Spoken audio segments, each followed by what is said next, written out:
У нашей республики есть, мне кажется, очень много достоинств. В Бурятии живет такой прекрасный народ. Люди очень толерантны, добры друг к другу и внимательны.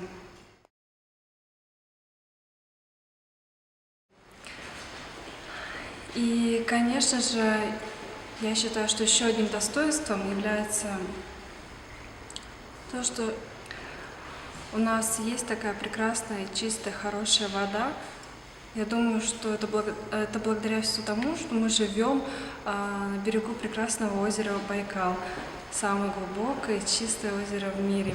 Почему священное, мне кажется, оно обладает такой сильной энергетикой, которой ты запасаешься, как ты берешь у него, приобретаешь себе, прям отдыхаешь на